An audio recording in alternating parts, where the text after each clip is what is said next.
If thou hast misstepped into this world, this land is peaceful, its inhabitants kind, but thou dost not belong. Plunge down from the plank and hurry home. The Painted World in Dark Souls 1 contains the unholy beings and artifacts that go against the will of the gods. From a design perspective, it's a salvage for content that would have been cut from the game entirely. The Painted World was the solution to allow this content to still live on and serve a narrative purpose. The Painted World is the king of optional zones because everything in it doesn't fit within the rest of the game, yet it still does at the same time.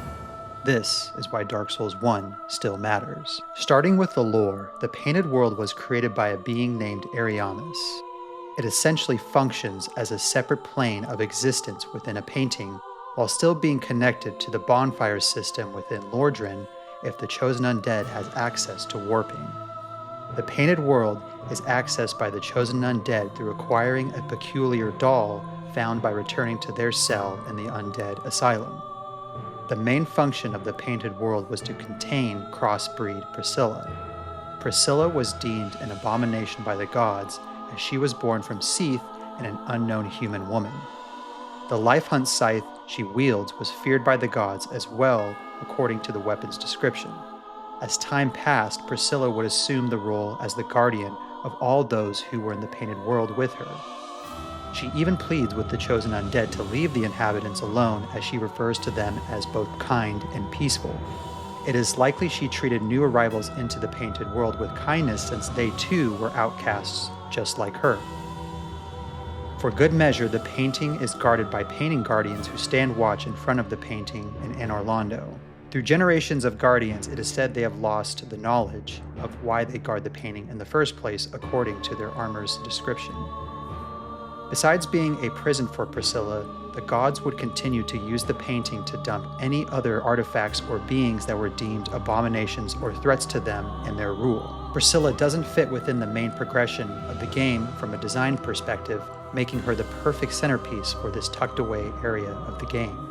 Besides Priscilla, there are many inhabitants that can be found within the Painted World, including hollows, snow rats, engorged zombies, crow demons, bone wheel skeletons, Baronique knights, an undead dragon, and a phalanx. Many of these enemies would be considered unholy by the gods and therefore imprisoned in the Painted World. It is possible that some of the enemies were added protection and guard for Priscilla, particularly the Baronique knight. Besides these basic enemies, the player can also be invaded by Xanthos King Jeremiah. Jeremiah was described as a legendary exile according to his armor set description. Since he can wield chaos pyromancies, it is possible that he might have been the king of Izalith and husband to the witch of Izalith. The most striking feature of Jeremiah is his large head that is wrapped in cloth with blood soaking through. This could suggest that he is currently in the stages of becoming similar to the parasitic wallhugger found in Blighttown. Data miners have also discovered that the parasitic wallhugger's internal name is Prince Izalith. Jeremiah's corpse can be found towards the edge of the cathedral behind Priscilla, where the Chosen Undead can loot his armor. Since his corpse and phantom are here in the Painted World, it is likely he cannot escape and has been banished for some blasphemous act. The specific act is unclear, but trading his crown to Snuggly the Crow will result in receiving the Ring of Favor and Protection, establishing a potential connection between him and Fina. There are theories suggesting that he and Fina might have had a relationship while he was still partnered with the Witch of Izalith, resulting in his imprisonment in the Painted World. Since his corpse is next to Priscilla, she might have killed him as well. I find that there is so much going on with Jeremiah. He could or couldn't be so many different things all at once, making him a perfect candidate for the Painted World, where the Misfits can reside. Fittingly, the goddess of sin, Velka, would work to spread her influence to the inhabitants of the Painted World. We can find many items associated with Velka inside the Painted World, aiding to the theme of blasphemous entities and items imprisoned within the Painted World. Many artifacts can be found here that are associated with her, such as the Black Set, Dark Ember, Vow of Silence, and Velka's Rapier. The Black Set was worn by the partners of Velka, who would listen to the confessions of sinners and urge reflection and salvation according to the mask's item description. Velka's miracle, Vow of Silence, describes her as a rogue deity that is versed in the arts new and old and is considered to have a great influence among the gods. The miracle Karmic Justice also states that she defines sin and metes out the punishment. The black color association and embodiment of sin is in stark contrast to the fire and light iconography associated with Gwyn and his family. Her miracles draw upon intelligence rather than faith, as typical miracles do. This might imply she promotes intelligence or more free thinking among her followers rather than blind faith or worship, further aiding to her rebellious nature. She would abandon Anor Londo after the linking of the First Flame, but still work with Gwyndolin organizing the Blade of Darkmoon Covenant that would carry out the task of hunting down sinners. Many items associated with her have some occult connection. However, it is unknown if she played a direct role in the plot to kill the gods. Besides these artifacts, the Crow demons bear a strong association to Velka as well. Velka doesn't fit in with the other gods due to her very nature and association with sin. Arguably, she doesn't fit in with the rest of the game either. She is a wild card in the lore and remains that way in following titles. In an interview, Miyazaki stated, "I always thought of the Painted World as somewhere where things go to escape, and the Birdmen were no different. They were originally designed as worshippers of the goddess Velka, whose bodies were warped by their devotion. I think this obsession makes them really interesting characters." This quote by Miyazaki on the Crow Demons not only describes the lore explanations of these inhabitants of the Painted World, but the design choices behind the level as well. Many of these enemies and Priscilla are seen as abominations or misfits within the rule of the Age of Fire. From a design perspective, these are the ideas that could not make it into the main progression of the game. They were the ideas that were on the chopping block, much like they were in Universe. The Painted World is the trash can where all other beings who do not fit are banished to. It is the island of misfit toys, or the mystical painting dimension of freaks and abominations, in Dark Souls speak. Priscilla is seen as an abomination due to her half-dragon form, along with her life hunt abilities, which ultimately make her a threat and a misfit among the gods of Anor Londo. She could also be seen as an abomination due to her being born from Seath and an unknown female figure. From a design perspective, Priscilla was meant to be the main heroine of the game during development. Her role was originally going to be similar to that of the Firekeepers, according to a developer interview. Again, a scrapped idea that was moved somewhere else. While not stated anywhere in developer interviews or lore, I find that Velka falls under the same circumstances as Priscilla.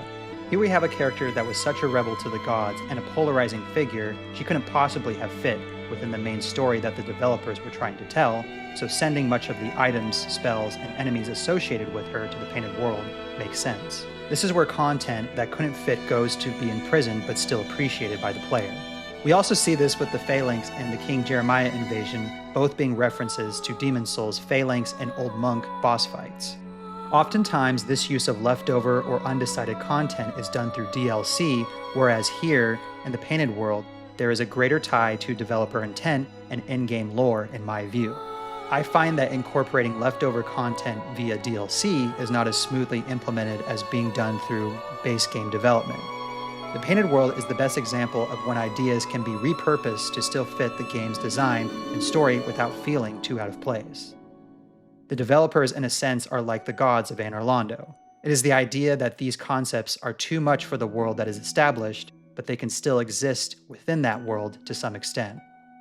Everything that doesn't fit mechanically or narratively still in fact does by use of the Painted World. Another Miyazaki quote that I find also aids this notion is, quote, "Something beautiful needs something depraved or tragic to embolden that beauty," which is in reference to the design of the undead dragon. This highlights the idea that the Painted World, its enemies, the lore implications, Velka, Priscilla, its visual design, etc., all represent the marriage of beauty, tragedy, and depravity. The Painted World contains tragedy and beauty through Priscilla, the only boss who does not want to fight us and is visually the least menacing. The depravity comes from the stark contrast the Painted World has towards her and her delicate nature. The Painted World is a dingy, desolate, and savage place that is far from welcoming to the player than what Priscilla implies. Perhaps what could tie this all together is that the Painted World was the first zone developed for Dark Souls 1, and while it did not fit, the developer still wanted to include it as part of the game. As Miyazaki was quoted from the DesignWorks art book, "We drew a great deal of concept art for the Painted World. It was actually based on the map used in the Dark Souls prototype. Of course, the prototype is your chance to really get across your vision for the game, so we spent a long time on that area. So much so that I really wanted to use it in the full game, but couldn't find a way to make it fit with the other areas. In the end, I cheated and put it in the painted world. While claiming to shut all of this material in a separate plane of existence as a cheat move, it all still fits within the intricate tie between lore and gameplay without feeling too out of place. The painted world and everything in it did not belong in Dark Souls, yet it's still neatly tucked away for us to experience. This wasn't a failed experiment, it just needed the right home. Thanks for watching. There are so many theories surrounding the painted world and its inhabitants that I couldn't possibly cover in just one video. Which theory is your favorite or find to be the most intriguing? Feel free to let me know in the comments below. If you like my thoughts on the Souls series and other video game titles from time to time, consider subscribing to the channel. As always, I appreciate your interest and support. Thank you for watching, and if you ever feel like you don't belong, just grab a peculiar doll and head to the nearest painting you can find. You might just find a new home with some kind inhabitants. Take care.